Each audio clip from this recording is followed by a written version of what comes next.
Good morning, everyone. Welcome to the Daily Kofefi. It is Tuesday, May 19th. I'm Carter Laren, and I'm joined, as always, by the bad mama jamma, Carrie Smith. Say hi, Carter. Carrie. Good morning, Carter. Good morning. Hit the subscribe button. Carrie, if you haven't subscribed to Unsafe Space on YouTube, I will be very upset. I need to check my subscriptions. Really? I was kidding. I'm kidding. Oh my God. See what I have to work with, people? How are you doing today? I'm good. I jogged this morning. I already told you this. Kicked my ass. Yeah, but I'm feeling good. Kicking your ass is sometimes good for you. I forgot to ask you this before the show. Do you watch Game of Thrones, right? So we ended up talking about some Game of Thrones stuff at the beginning of this episode, which was entirely my fault. And we decided, since it contained spoilers, we would move it to the end of this episode. So we're moving that segment, and we're going to pick up the conversation post Game of Thrones. If you want to hear the Game of Thrones stuff, just stay tuned, and it will be at the end of the episode. Okay, so now that we talked about Game of Thrones and it's moved to the end, now what do we talk about? Now we spoiled Game of Thrones for everyone who wants to stay and listen later. Well, I don't have any national news, but I have something kind of local and specific. Sure. To my background that has national implications because it's happening everywhere, I think. I think you're right. Tell us about it. So I like, tell us about it. This is not contrived. Hello. Yes, everyone. Carrie told me about it earlier. Here, I have the website up even. Hold on. I gave him a spoiler. It's this dude, right? You can talk about this while it's up on the screen. Yeah, look for his bio on the site. There's a bio somewhere. So I went to a science and math school in South Carolina. It's called the South Carolina Governor's School for Science and Math. And it's a publicly funded school. It's very rigorous. You have to, it was more rigorous than Duke. Like it really gets you ready for college. They have them in a lot of states with that have low ratings when it comes to education. And so the idea is to take some of the brightest and put them in this residential school that's paid for, so they don't have the burden of paying for it themselves as well. And you get to live there with some of the best teachers, and it's a 2-year residential high school. That's why I got out of the house at 15, because I got into this program and I got to go live at the school for my junior and senior year. And it changed my life. I mean, it changed a lot. It's changed a lot of people's lives, like people who I don't know where a lot of us would have ended up were it not for this school, if we had been stuck in the schools that we were in. Can I play devil's advocate, which I did not talk about before the show? Sure.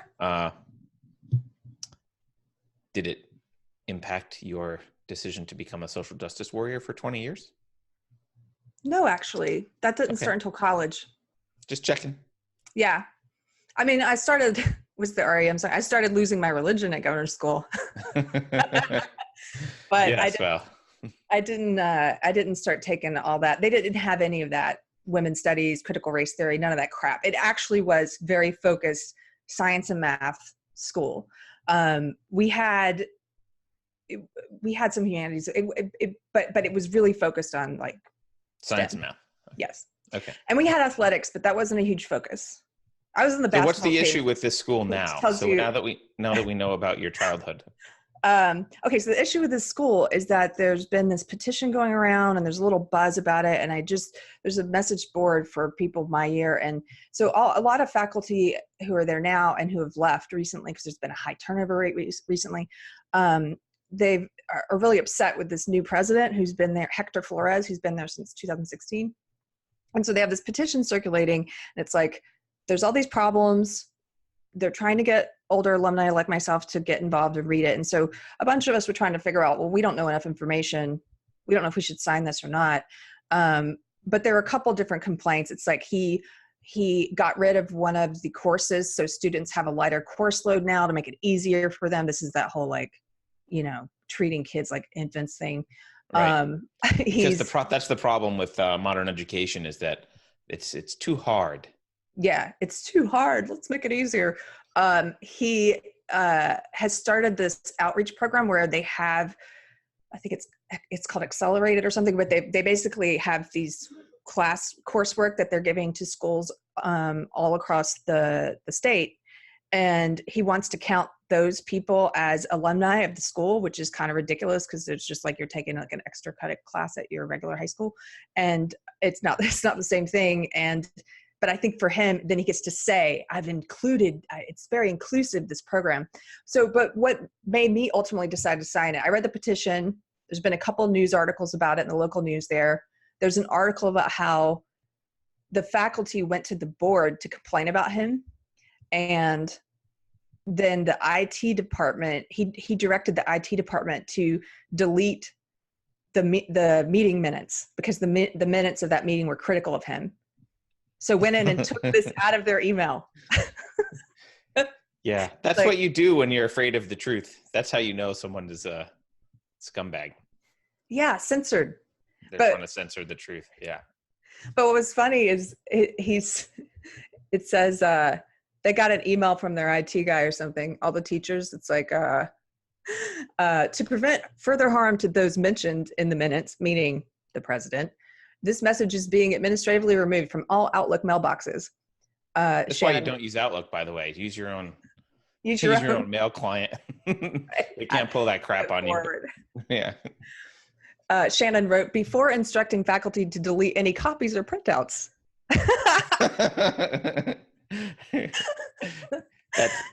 that's yeah, get right on that. Yeah. in an unrelated email, where's the copier? Yeah. Where's the Xerox machine? IT guy Shannon. Yeah. Where's the copier on? So that he did that. He tried to censor it. There's a lot of faculty complaints. I think he fired one of the faculty members who helped to organize some of the pushback. But anyway, here's what ultimately pushed me over is I went to his bio because everybody's like, I don't know if we know enough info. I read his bio and I read this linked strategy plan on his bio, and it told me what he prioritizes. Envisioning the future. Here's your strategic plan. South Carolina Government Schools Science and Math Strategic Plan. Okay. So if you scroll on down, you'll see it broken out by section. Student-centered academic excellence. Student-centered global engagement. What does that mean? Student-centered integrated development. Broadened accessibility and diversity. Strengthened partnerships and recognition. Enhanced advancement and stewardship. Yeah, so if you scroll down to number 2 and on the right, there's key initiatives. Yeah, student-centered global engagement. Mm-hmm. So they're adding some courses here, courses addressing international and multicultural issues. Okay, but this is still science and math. And usually when I see stuff like that, that tells me you're going to be putting SJW stuff into science and math courses. Like math is oppressive and systemically racist. You know? Right. Logic and reason are great, but also here's a rain dance. Yeah. And then the part 3 is really part 4 is part 4. Broadened accessibility and diversity, though that sounds bad just from the title. Oh, yeah. GSSM will expand both the reach and depth of its outreach programs, blah, blah, blah. So can you summarize for all of us? Because I mean, so the 2 things on here that cares about your school.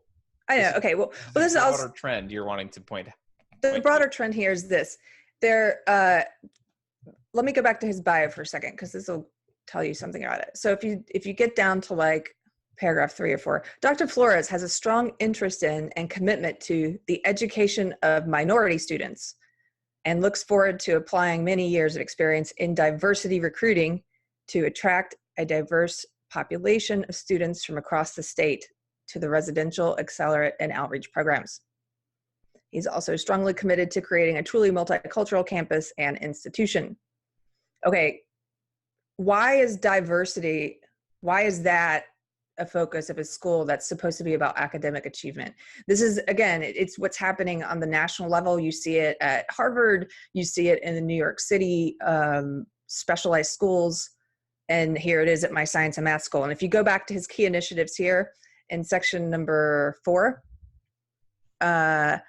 diversity focus. GSSM will strive for enrollments that reflect the demographics of the communities to which it offers programs. You're talking about race. Yeah, I just want to be clear when he says diversity and he wants a diverse student body or whatever, he means skin color. Mm-hmm. That's what he means. Because racists are going to see race. That's all racists see. Racists see race. That's all they care about. Race. It's all about race. Diversity of opinions, diversity of ideas, high academic standards, all secondary. Race is the most important thing to them. Yeah, well, it backfires because, and I think you and I have talked about this in a previous video, maybe it was one about the New York City schools, but there's like this double-edged sword where people are like, I don't want anyone to think I got this just because I'm a woman or just because I'm a person of color. And it's like, well, then why are we pushing programs that allow that give points for that? Because then you do make people, it's not fair that someone who gets something has to prove for the rest of their life that they got it on merit when you've got this program that makes everyone doubt that. And we didn't have this when I was there. Like nobody was like looking at each other like, I wonder how that person got in. It was like, oh, you worked your butt off. Everyone here did. Like, right. So humans are constantly doing like risk calculations whether they're looking for a doctor or whether they're looking for someone to hire, right? And they're looking for shortcuts to figure out like, who should I hire for whatever position, right? And some of those shortcuts are things like, what school did they go to? That's a shortcut people use as a proxy for intelligence or work ethic or whatever it is, right? So those are some shortcuts you use. Now, in a merit-based world, in a meritocracy, race is never a shortcut because race is not correlated. It doesn't matter, right? You don't care about the race of the person. You want the best person for the job or as your doctor or whatever it is, right? But when you start implementing these kind of programs, you actually introduce a valid statistical correlation between race and performance, which may not have existed before, right? So you're going to go from, just take an example. Or sex and performance. Huh? Or sex and performance, right? Yeah, I'm saying race could be gender. So just, take an example. You're looking for a doctor, right? You know that, let's say the doctor is super old, so they must have gone to med school a long time ago, right? Well, let's say there was bias against women and minorities a really long time ago. I'm talking about a super old doctor, right? Well, you see a black woman who's a doctor, you can rightfully, you don't know that this is true, but statistically, you can make a shortcut assumption that like, oh, she's probably extra smart, right? And extra good because if she's old, if she's really old, because it was really hard back then to fight your way through and get into school and graduate and have a career. Like she must be something extra, right? Now she shouldn't have to be anything extra, right? It should be equal. But you look back at that time and you think, okay, well, she's probably better. I want her as my doctor, right? Fast forward, past the time when it's equal. Now we're in the time where now you look at maybe a 30-year-old black woman who went to med school, and you have to think to yourself, how'd she get into med school? Now, she may very well have gotten in on her merits, and that should be the right answer. And it shouldn't matter. You shouldn't choose based on race or gender. But if you get set up in a world where the standards are lower for different races and genders, regular people are going to use that knowledge, because everyone knows this is happening. They're going to use it as a shortcut. And they're going to look at the 30-year-old black woman and they're going to say, I'm going to go with the white guy. Because the white guy definitely, or the Asian guy, because the Asian guy definitely had the highest standards. They really didn't want more Asian kids. Oh yeah, the Asian guy So they I'm really going for didn't the want. Asian guy, right? And so now you're going to have a bias towards people with the highest standards, the people that for whom it is most difficult to get in those schools. Those are going to be the most desirable hires moving forward because that's how people will react.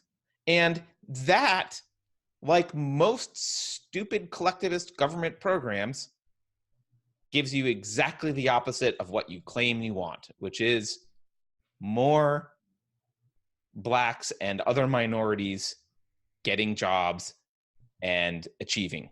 Instead, you are going to be setting up an environment where even the most brilliant minority who's graduated from this school, people won't know that it's because this person was brilliant.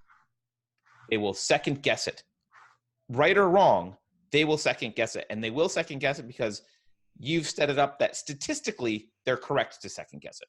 Whether that individually, whether an individual case is true or not, we don't know. But statistically, you've set up an environment where statistically people of one color have lower standards, or one gender, or one whatever it is. And, yeah, people are dumb, but they're not that dumb. They use shortcuts and they know these things are out there and they will behave in a statistically appropriate fashion. And that's not the way we want people behaving. So Carter, it does a disservice to all those kids, all those minority kids he's supposedly wanting to help. oh, totally. So are you saying all of your doctors are old black women or young Asian men? One's a young Asian woman, but yes. Yeah, totally. Yeah, it makes sense. Right? No, when you lay it out that totally. way, it makes sense. Yeah. Look, also one of the most idiotic doctors I've ever had was a young white guy. I swear he was mentally retarded.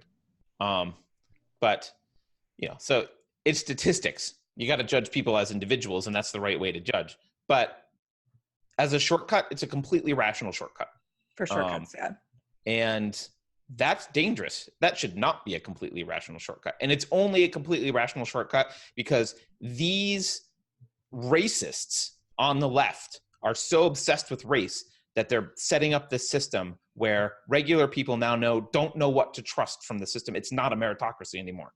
And they have to start paying attention to skin color and gender in a way that, frankly, no one wants to pay attention to. And it is totally condescending. I don't want something because I'm a woman. Like I don't. Of course, it's condescending. And I don't want people to think I got it because I'm a woman, and that pisses me off.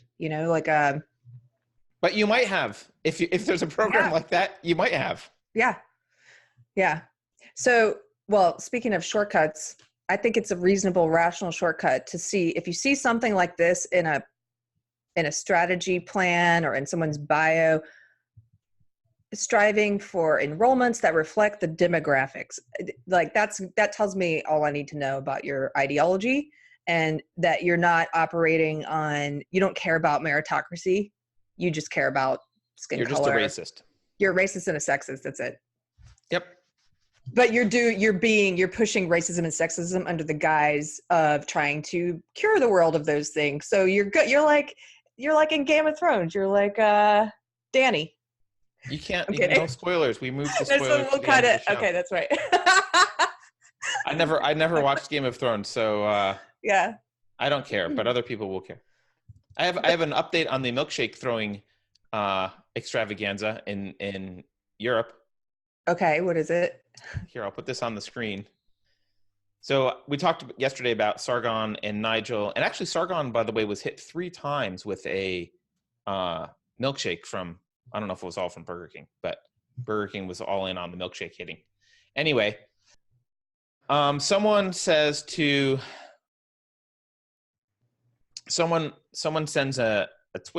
tweet to Chorlton Brewing Company, which is this company in, I don't know where they are, Manchester. So they're in the UK. Although they wrote Manchester, Europe. So, that's how they are. Maybe that's Twitter's thing. I don't know. Anyway, so someone wrote, you guys should start making milkshakes. They make beer, obviously. And now what do you think the brewing company said in response? The responsible thing. They said, note to our customers, please don't throw our beer over fascists. hit them over the head with a brick, as is traditional. Wow. Yes, excellent, excellent. So Wow. See, this is what we were talking about yesterday. It's very easy to ask the media. I saw an article in the Independent. They're basically making light of it. It's just a milkshake. They totally deserve it. It's not just a milkshake. It's physical violence. And how easy is it to move from that to saying, let's throw bricks at these people? yeah. And by the way, so these same people who said throw bricks, the same company, they tweet out later, we just received what seems to be a threat, and they put the IP address up so everyone can see, and that it's from points to the head offices of Abercrombie in London, right? So they're trying to help dox this supposed threat after they just told people to throw bricks. And here's the email that they think is a threat. Comment: you people are asking for trouble. That's it. That's the comment. They are asking for trouble. That's a prediction. That's not a threat. That's not like, I'm going to bring you trouble.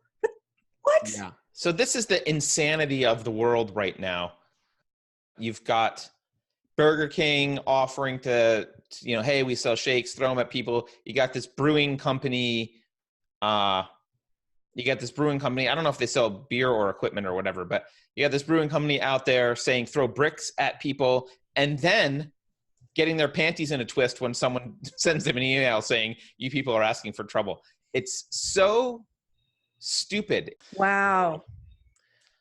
Yeah. So I just found something while you're talking about this. The owner of this brewing company, Mike Marcus, have you seen his Twitter? No, I have not. Oh my gosh. Okay. Go to my Twitter feed. I just retweeted something. So when his company says throw the bricks and hit them over the head with a brick, as is traditional, someone writes and says, sorry, but this actually sickens me. No amount of politics, poor decisions makes it acceptable to assault anyone, whether it's milkshakes over Farage or not. Whether yours is a joke or not, I think people have become masked by these idiots believing that sort of behavior is actually acceptable. So this is a kind of a normie writing back to Charlton saying, hey, cut it out. His answer, the founder of this brewing company, it is acceptable. So by it, he means this sort of behavior of hitting people in the head with bricks. It is acceptable. The only possible endpoint of the political path espoused by the far right is genocide. It happened before and it may happen again. Selective, considered violent action is acceptable if it prevents another 12 million murderers. Hashtag Antifa. So, okay, again, this is Antifa someone has a brewing company. This is someone who believes that if you go to the next image in that is his bio on Twitter says, gentlemen of, here, if I read it, then it will show up on the screen because of voice detection. Gentlemen of considerable fortune, 10 or 12,000 a year. SJW, who wouldn't want justice. What? Anti-fascist, any means necessary. Masters in fine art, of course. Owner of right. Charlton Brew. So what this is who wouldn't want justice? Oh, he's asking that as a question. Who wouldn't want justice? Who wouldn't want justice? This is a person who hasn't thought through anything. I don't know if you want to cut this together with the Game of Thrones stuff we're going to talk about at the end or not, or no, I'll leave the Game of Thrones to the end of spoilers. Just don't do another spoiler right now. Can you? No, but this goes back to that, so you might want to cut this sentence and put it in there or something. Okay. I don't know, but that's what he's like. I know what's right. I know what's good. These people are bad, even though they haven't physically assaulted anyone or called for physical violence at all. They're not even calling for, they're calling for freedom of speech. Sargon has not called for anything remotely related to violence against anyone ever, as far as I'm concerned. And he's not far right. They lie about these people. But so he's basically like, I deserve to burn everything down. I deserve to hit people in the head with bricks. I deserve to be a flaming hypocrite and to endorse and push and engage in physical violence myself while I claim to be against it. Right. And we've talked about this before, but this makes my blood boil, but I'm a peaceful person. But it's going to make the blood boil of other people who are not peaceful And this is how wars start, right? Yeah. You escalate. He is part of the escalation of a culture war that could turn into a physical war. And Yeah. he's helped pushing it that direction, right? And I don't think beer skills are going to save him. But I don't know, How Carrie. That was gross. depressing. That was depressing. That is depressing. I'm angry. Let's talk about Game of Thrones. I could talk about one more. I want to talk about one more thing. I Okay. know it's a long show, but I've been wanting to talk about this because it's from last week. You've not read Atlas Shrugged, have you? I have not. You've recommended it to me. Yeah, but you've got a long reading list. I'll put it on our reading list for the thing that we haven't announced yet. But so California, I'm putting this. This is from last week. This is a Bloomberg article. California may go dark this summer, and most aren't ready. Now, what they're talking about here, just to summarize, is I don't know, for people outside of California, you may not know the wildfires last year were caused by, they think it caused by some down power lines, damaged by wind. Also, PG&E, the main energy supplier in California, is bankrupt. California, as its state, is basically should be bankrupt, and may someday be bankrupt soon, regardless of the fact that we have so much money per capita. But this, I just want to remind it is 2019, and California is what, the fifth or sixth largest economy in the world, and it is run so poorly that they are saying that they're going to schedule blackouts for days. Could be days-long blackouts, possibly up to a week-long blackouts this summer, because they need to shut off parts of the power grid because they're worried about high winds and blah, blah, blah. Now, look, I'm an engineer. I get there's a lot of problems. This is complex technology. It's not, everything's not super easy. But the idea that high winds are a brand new phenomenon in 2019 that have never been dealt with is ridiculous. And this is what the very beginning of Venezuela looks like, right? You start to have slow deterioration of trusted services that you kind of don't even, like, this is a basic service, power, right? And in this article, they're worried about how it's going to affect hospitals, and they're talking about people going out and buying solar and getting generators and that kind of stuff. So in a world run by communists, which is basically California's entire political structure, I'll say socialists to be generous, but that's only because I think if they said communist outright, that might be a little bit too much for people to vote for. But they're socialists. They're implementing socialism. They have been implementing socialism for decades.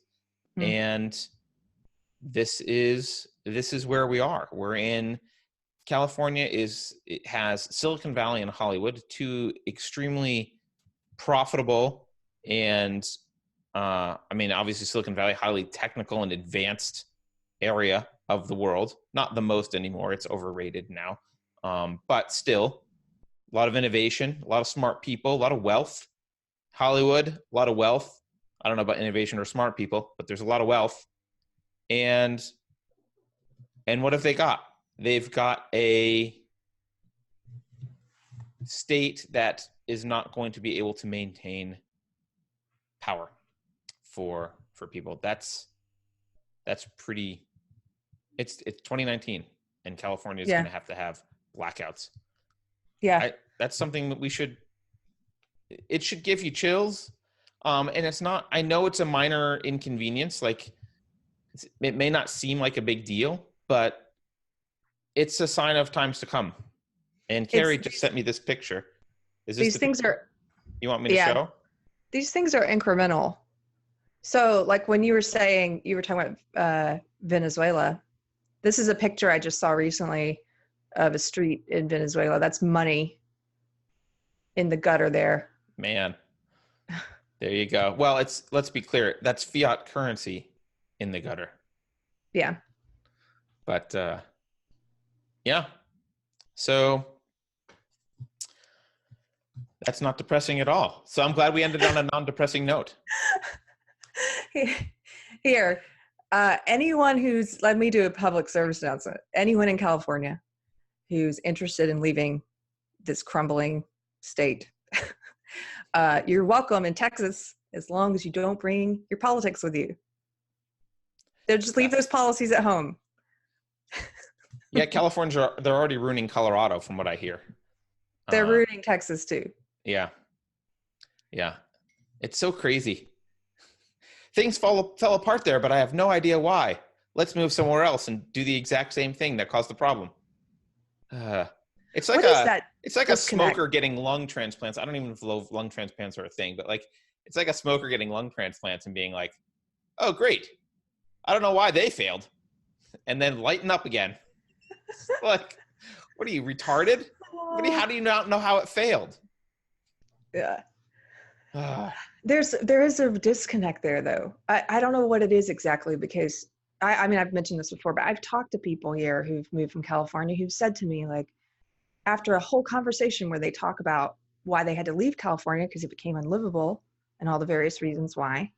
Right. About, how expensive it became, how there's poop and needles in the street in places. There's just in San Francisco, about just how unlivable it was. In the very next breath say, we need more California and Texas, if you know what I mean. No, I don't know. No, I don't know what you mean. More shit on the streets and dirty needles. Right? We need power out. We need like power outages. Is that what we need? But there's a weird disconnect. What is that in the head that happens? The psychology of like not being able to. You mean cognitive dissonance? Yeah, I guess. Is that the word you're looking for? I mean, yeah. I mean, I think it's these positions are held emotionally, and so the conclusions will never be seen because they're emotionally held positions, right? Mm-hmm. So, I mean, it's just like, I won't use Christianity. We'll use a different example.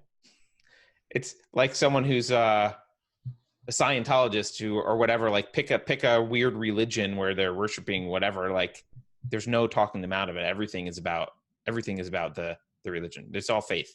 There's no argument. You can't argue your way out of a Muslim. You can't find a Muslim and argue your way out of Islam. You can't argue them out. It doesn't happen. In my experience, it's also hard. It's just as hard to argue a socialist or statist out of state. You can't argue them out of that position, no matter what you say. But what happened with me then? It was just it was emotional for you, right? You switched religions. You switched your belief system on a very fundamental emotional way. So, I don't think this isn't me picking on you. I don't think it was argument that worked. Argument doesn't work generally with people unless it's coupled with, you've got to have some like emotional thing to deal with. You got to switch emotionally. You got to be open up emotionally. And if you're not open emotionally to the argument, it doesn't matter. The argument can be staring you in the face the whole time. And what happened with you, we won't talk about your personal life, but you had a emotional shift, a pretty like severe emotional shift in your life that opened you up to questioning things, right?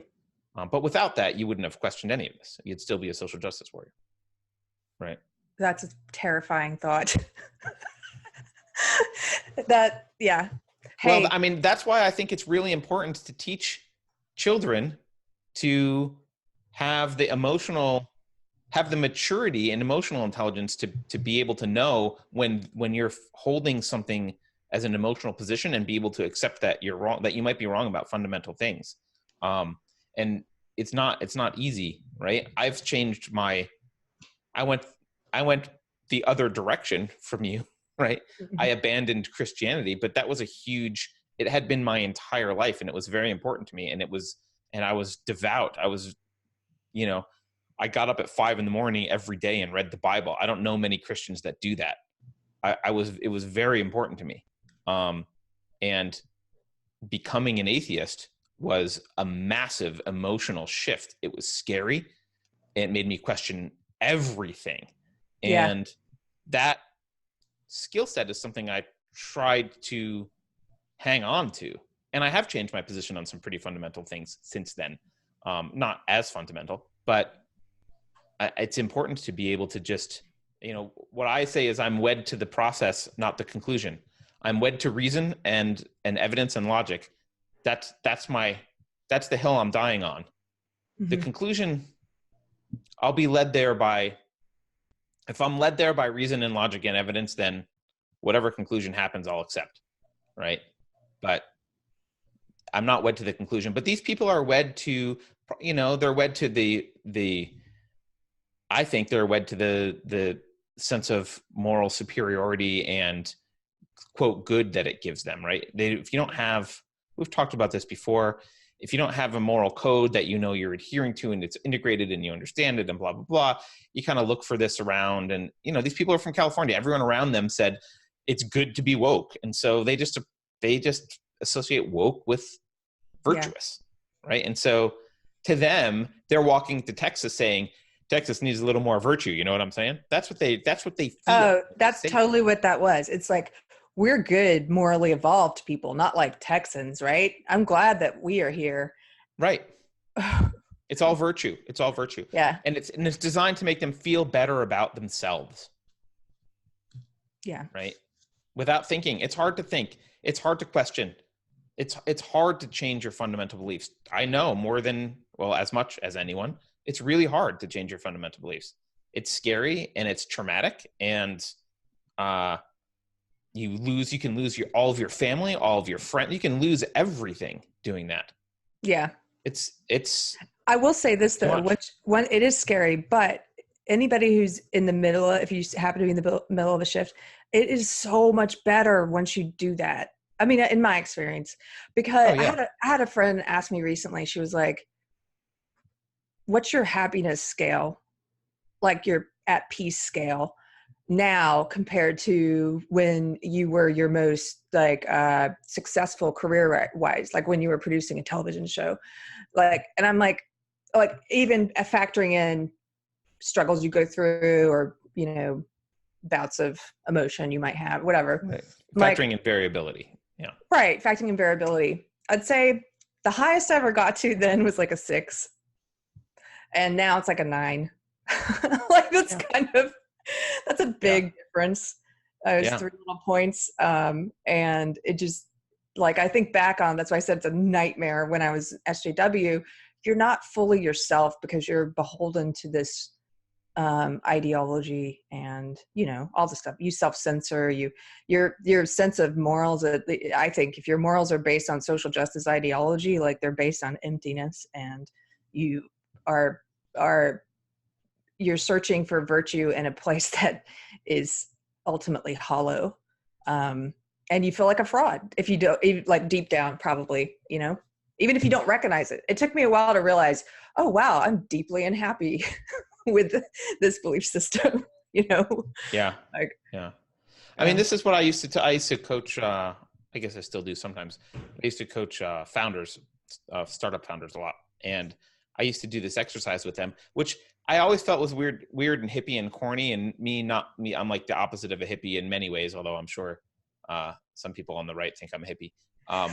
But it was always weird for me because I would do this exercise where I would have them close their eyes and take a deep breath and do this very hippie thing. But the thing that I would have them chant is, I am not my idea. Because what happens with a lot of founders is their identity becomes the idea for their startup. And whenever the startup is criticized or the idea is criticized, they take it personally and they can't hear feedback, and it destroys their ability to actually build the company at all. But that's what happens in the startup world, but that's what happens in life with people's conclusions. You are not your conclusions. Absolutely. You are not those. So if those conclusions are challenged and you are wed to those conclusions, you will fight tooth and nail, irrationally and ferociously against anything that questions those conclusions. But if you go through a period where you let go of that and you realize I am not my conclusions. And for me, that was the process of I'm married to reason and evidence and logic, but not where they go. I'm not married to the conclusions. I'm very adamant in my conclusions because I've thought about them a lot. but I'm open like if a conclusion was proven wrong, I wouldn't have to question my identity. I'll be like, Yes. oh yeah, I guess I was wrong about that, because my identity is someone who can be wrong. Yeah. Like that does happen. Absolutely. I wrote a piece. Maybe we could link it. This is I think all my pieces are on unsafespace.com now, but it was called Talking to SJWs. Yeah. But in it, it was basically saying what you're saying. I didn't use the word conclusions, but the words opinion, which is that SJWs, and I'm sure a lot of people, but especially SJWs, they confuse their opinions for their identity. And so when you disagree with their opinions, to them, it feels like a personal attack, which is why they so often respond with an actual personal attack, because they feel like you've personally attacked them, even though you're like, hey, I don't agree with what you have to say about the minimum wage. And they're like, how dare you? You've insulted my very right to existence. Right. It's triggering, like it's part of their identity. And so then because it's integrated with their identity, it's probably triggering some childhood trauma. And they're just like, they're screaming at their dad. Yeah. When you, or whatever it is, when you say that, it's like, whoa, relax. Yeah. Right. I just think people should, voluntarily exchange their labor for an agreed upon price between those two people. And they're like, you're a Nazi. Right. Yeah. Anyway, this was fun. I know we're going long. This was a long, meandering, weird show, but I enjoy it. I'll try and edit some parts out, but yeah. I think mostly it's just going to be a long, weird, meandering show today, so that's fine. Yeah. Hey, I have a suggestion. Yeah. If everyone subscribe, but if you've already subscribed, a really great way to help us if you like the podcast is to share it in any groups that you might be on. If you still use Facebook or if you're on Minds, like if you have any groups that are relevant, it helps if you, especially if it's relevant to a conversation that someone's having, it helps. Like totally feel free to take our videos and put them out there. We'd love it. Yeah, and it also helps if you're commenting on like other YouTube channels that are big, and if we say something relevant and you want to share something or talk about us, all that stuff helps. Yeah. Thanks, Carrie. Thank you, Carter.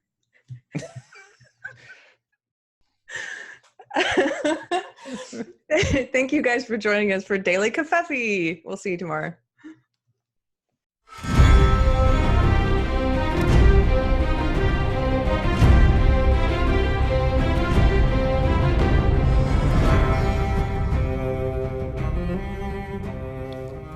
And now for your Game of Thrones spoilers. I forgot to ask you this before the show. Do you watch Game of Thrones, right? I do. I finally watched the last episode last night. I don't know why everyone's so upset. I thought it was pretty good. So I don't watch it, but what I can surmise, and I wanted to verify, are people pissed off that women can be bad? I think people are pissed off for various reasons. SJWs, some of them I think are pissed off because women are bad. Also, because that's never happened ever in history. Right. No woman has ever been bad. Okay. Right.